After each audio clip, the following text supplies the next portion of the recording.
Dans cette vidéo, nous allons vous parler de la Russie, de l'Ukraine, de l'agression russe en Ukraine et des merdias de l'OTAN. Générique. Нас никто не слушал. Послушайте сейчас. Bonjour, bonsoir dans le vlog de la Russosphère du samedi 12 février 2022 et dans notre série sur les merdias de l'OTAN, aujourd'hui un article de 20 minutes qui est en fait une dépêche de l'AFP, l'agence France Propagande. Commençons directement. Conflit en Ukraine, Russie. L'avertissement de Washington suggère que Poutine va entrer en guerre ce week-end ou en début de semaine. Les États-Unis ont alerté jeudi qu'une invasion qui pourrait inclure des bombardements pourrait se dérouler avant la fin des Jeux Olympiques. Alors rien que ça, il y a déjà un commentaire. Avertissement de Washington qui suggère. Il faut prendre ça pour vérité révélée. Poutine va entrer en guerre ce week-end en début de semaine. Alors c'était en décembre, après c'était en janvier, après c'était en février. Maintenant c'est exactement le week-end. Ça commence à être précis, bientôt on aura l'heure. Les États-Unis ont alerté que, donc jeudi, on sait depuis jeudi qu'il va y avoir une invasion avec des bombardements. C'est vrai que les Américains sont spécialistes, donc on doit écouter leurs conseils là-dessus. Sur les bombardements, uranium appauvri en Serbie, uranium appauvri en Irak, en Syrie. Voilà. Agent orange au Vietnam, ils se connaissent en bombardement. Et avant la fin des Jeux Olympiques, ça ils s'y connaissent, puisqu'en 2008, la Géorgie a agressé l'Ossétie du Sud, 3 jours après la fin de manœuvres militaires américaines en Géorgie même. Ils s'y connaissent, et c'était donc pendant les Jeux Olympiques. Donc ils s'y connaissent en la matière. Nous passons au suivant. L'avertissement des États-Unis est donc sans équivoque. C'est sans équivoque. Il n'y a pas de doute. Si tu doutes, t'es complotiste. Les États-Unis, donc, ou un troll du Kremlin. Nous sommes des trolls du Kremlin, nous en sommes fiers, nous sommes réalistes. Votre propagande ne fonctionne pas avec nous. On l'a décrit. Les États-Unis ont affirmé vendredi que la Russie pourrait envahir l'Ukraine. Ah, le conditionnel présent pourrait peut-être, hein, mais c'est sans équivoque, mais peut-être. Avant la fin des Jeux Olympiques, on a déjà parlé, qui se termine le 20 février. Donc, il faut s'attendre avant le fin février. Pour avoir en cours des bombardements aériens. Même si Washington assure de ne pas avoir d'éléments indiquant que Vladimir Poutine ait arrêté sa décision, ils ont déjà envoyé 3000 soldats supplémentaires. C'est-à-dire qu'ils envoient des soldats supplémentaires alors que la Russie a indiqué que leurs exigences actuelles étaient effectivement du fait du renforcement de l'OTAN en hommes et en matériel à ses frontières. Mais qu'est-ce qu'ils font? Ils rajoutent une couche. Voilà, c'est ce qu'on appelle la désescalade. Et on dit à la Russie que c'est la Russie qui doit aller dans la désescalade.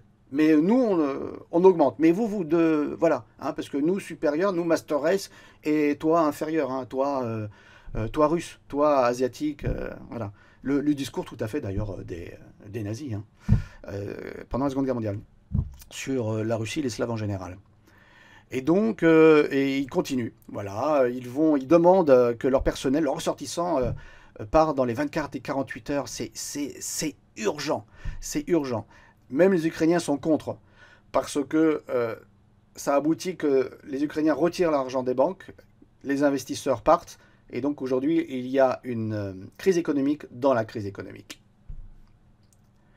Alors maintenant, Melinda Haring, experte de l'Atlantic Council, un influent think tank américain, c'est pas un influent, c'est le parti américain qui indique ce que les atlantistes doivent faire. C'est le donneur d'ordre.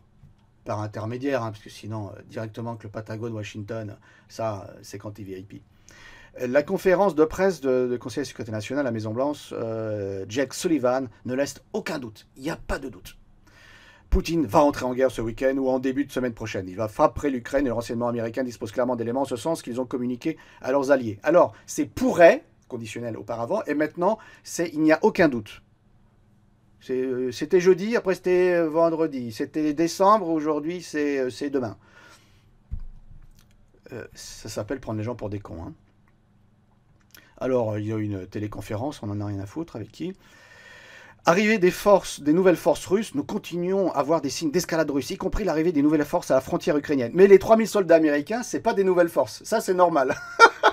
J'adore ça, j'adore. Ah, vous êtes tellement bon. A déclaré Jake Sullivan, selon qui cette invasion peut intervenir à tout moment, depuis décembre. Y compris avant la fin des Jeux Olympiques. Ils insistent bien, les Jeux Olympiques. Ils sont obsédés par ça, les Jeux Olympiques. Ils balayent ici les spéculations d'observateurs. C'est des spéculations, parce que eux, ce qu'ils disent, ce ne sont pas des spéculations. Ce sont des affirmations sur lesquelles il faut les croire. Mais tous les autres, toutes les autres possibilités, même dans leur propre camp, non, non, non. croyez-moi, je dis la vérité, je suis américain. Estime que le Vladimir Poutine ne se risquerait pas à irriter son allié Xi Jinping en attaquant pendant les Jeux. Non seulement Moscou a déployé de nouvelles forces, mais des images satellites semblent montrer que des hôpitaux de campagne ont été installés ces derniers jours. Alors les Russes font des manœuvres en Russie, sur leur propre territoire, mais ils n'ont pas le droit, hein, selon l'OTAN. En Biélorussie, mais ils n'ont pas le droit, parce qu'il n'y a pas le droit d'avoir d'alliance. La Russie n'a pas à dire son mot sur l'Ukraine qui voudrait aller à l'OTAN, mais eux peuvent donner leur avis sur le fait que la Biélorussie et l'Ukraine sont dans une alliance militaire. Voilà, c'est faites ce que je dis, mais pas ce que je fais. Évidemment, je suis la Master Race, nous disent le NATO-Land. Et donc, bah oui, quand on fait des manœuvres, on met tout en place. Les soldats, l'armement, la nourriture et les hôpitaux de campagne. Vous allez voir le prochain article, ça va dire, regardez, il y a des cantines militaires, ils nourrissent les soldats, ça prouve que dalle. Les Américains qui ont partagé avec leurs alliés les analyses de leurs services de renseignement ont esquissé un scénario dramatique. On va voir la musique hein, certainement bientôt. En cas d'offensive russe. En cas d'offensive russe. Mais c'est en cas ou c'est sûr? Je comprends pas. Toujours. Dissonance cognitive. Celle-ci commencerait probablement par des bombardements aériens et par des tirs de missiles qui pourraient évidemment tuer des civils. Les Américains sont des spécialistes, il faut les écouter. Hein. Tirs de missiles, ils sont spécialistes de cela, je rappellerai évidemment. Leur façon, c'est tapis de bombe. Hein. Et c'est assez amusant parce que pendant leur intervention, l'intervention russe en Syrie, les Américains parlaient des Russes qui faisaient des tapis de bombe, leur méthode évidemment non humanitaire. C'est vrai que les frappes chirurgicales américaines ne tuent jamais de civils. Jamais, jamais, jamais. Le Yémen peut en témoigner. Elle pourrait aussi inclure un assaut rapide contre Kiev. Melinda Haring, elle, estime plus probable une offensive progressive. Elle sait. Elle a les plans. C'est-à-dire qu'elle a déjà, c'est exactement ce qu'il y a dans la tête de Poutine et les plans de l'état-major russe. Elle sait. Démarrant par une cyberattaque massive suivie par une neutralisation des infrastructures énergétiques. Et si l'Ukraine ne capitule pas, n'exclut pas une attaque visant le président Zelensky. Bon, là, c'est du fantasme. Hein. Melinda, excusez-moi les femmes, mais bon, voilà. Il y a peut-être un peu de ça. Jake Sullivan a appelé les Américains se trouvant en Ukraine à quitter le pays, on l'a déjà dit, tous les autres suivent, etc. Poutine va s'entretenir avec Biden et Macron samedi, malgré les roulements de tambour, on ne dit pas lesquels, pourtant c'est ceux de l'OTAN. La diplomatie continue, hein, bon. Vladimir Poutine va s'entretenir au téléphone avec Emmanuel Macron et puis Joe Biden samedi, mais la diplomatie n'a permis aucune avancée. Poutine joue avec la montre, tacle l'experte. Ah, Poutine, le salaud, il fait pas ce qu'on lui dit de faire. Qui juge que l'Occident a été naïf en pensant que la menace de sanctions et quelques milliers de troupes seraient suffisants pour dissuader Moscou. Alors, toujours ils prennent pour argent comptant, évidemment, leur affirmation que vous ne pouvez pas douter. Hein. Si vous doutez, vous êtes un troll du Kremlin. Vous nous rejoignez. Soyez-en fiers. Hein. Et donc, il faudrait attaquer la Russie militairement et appliquer des sanctions qui fait qu'on entre même dans une situation pire que la guerre froide précédente. Voilà. Ces gens-là vous disent... mais ils peuvent, hein, ils sont américains, donc s'il y a une guerre, ils s'en foutent. Pensent-ils qu'ils sont loin? Ils ont oublié les nouveaux missiles et que si ils tirent sur la Russie, ils en auraient les conséquences. Terminons. Joe Biden a été clair. L'Alzheimer a été clair. Il n'enverra pas de troupes américaines en Ukraine. Bon, ça c'est une évidence. Personne ne va mourir pour l'Ukraine. Il n'y a que les Ukrops dans leur tête qui pensent que... Même pour évacuer des ressortissants américains. Ça veut dire si vous y restez... Vous allez crever, Américains, vous allez crever, vous devez nous écouter. C'est parce que vous qui êtes là-bas, vous savez que nous mentons. Et si vous restez, vous êtes contre nous, donc vous pouvez crever, Américains.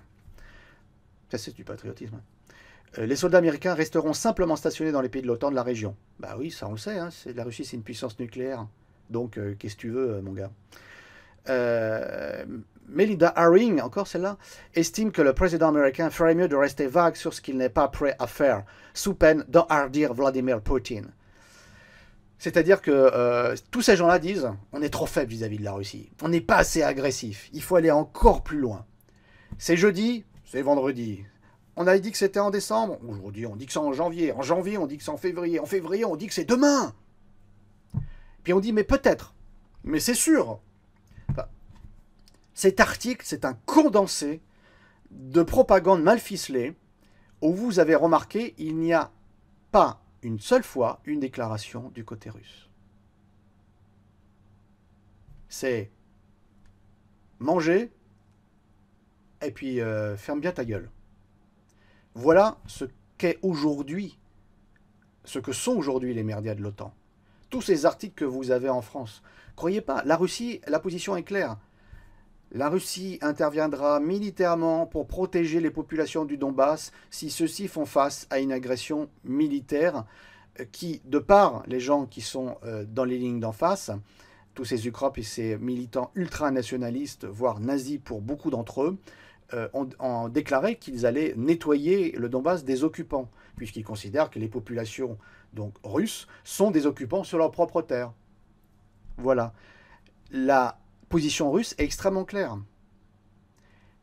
La Russie a indiqué que face à la poussée de l'Ukraine de plus en plus, la poussée de l'OTAN de plus en plus vers l'est, vers ses frontières, c'était un élément de déstabilisation en Europe, puisque ça remettait en cause sa sécurité, et qu'elle était obligée de réagir. Et si elle réagit, effectivement, on réagit d'une manière pas agressive, mais on réagit d'une manière pas très sympathique. On se voit, on se regarde les yeux dans les yeux sans être dans une situation de guerre, mais on n'est pas non plus en paix. Et la Russie ne veut pas cela. La Russie veut comme Poutine l'a rappelé depuis quand il est arrivé au pouvoir, en fait, il a indiqué, il lui avait proposé une maison commune européenne de Vladivostok à Dublin afin de construire un ensemble de paix et de prospérité économique. Mais on ne l'a pas écouté, puisque évidemment, la Russie, dans les années 90, avait perdu la guerre froide, que c'était un pays soumis, qu'on essayait de détruire de l'intérieur. Poutine a rappelé que même dans les années 90, il y avait des mecs de la CIA dans le gouvernement américain, dans les installations nucléaires. L'État était complètement à plat, mais il continuait à vouloir détruire le pays en finançant les groupes séparatistes et terroristes, en particulier dans le Caucase, et les islamistes. Déjà, puisqu'ils avaient commencé contre la Yougoslavie et ils ont continué contre la Russie jusqu'à aujourd'hui, en Syrie et en Afrique, c'est ce qu'ils font. Donc, vous avez cette situation. Alors qu'en Russie, à l'heure du déjeuner, à l'heure du dîner, et le soir, vous avez des émissions de débat, de géopolitique sur l'Ukraine, avec des opposants Ukrainiens qui vivent en Russie. Oh là là, quelle horrible dictature. Des Ukrainiens qui vivent en Russie et qui sont contre la politique et qui déclarent agression russe, etc. Eh bien, ils sont sur le territoire russe et ils peuvent intervenir dans des émissions. Vous avez même des correspondants étrangers, américains ou autres, de presse, qui viennent dans les émissions et qui donnent leurs arguments. Alors, généralement, ils sont déchiquetés parce qu'ils n'ont aucun argument en réalité. Mais il y a un débat. Un débat quotidien. Un débat aux heures de grande écoute, un débat avec des gens du camp opposé. Depuis quand vous avez vu ça sur France 24, sur RFI, sur BFM, sur TF1, sur France 2, etc., etc. Jamais. Et c'est ces gens-là qui nous parlent de démocratie, de droits de l'homme, de liberté de la presse.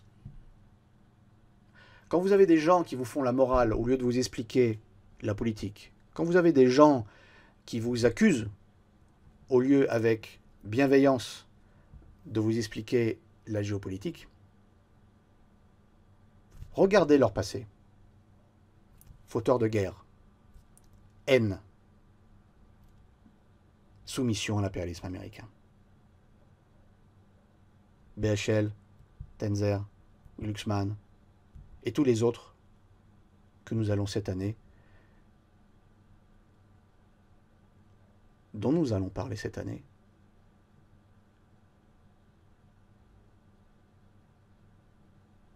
avec plaisir. До свидания. Пока.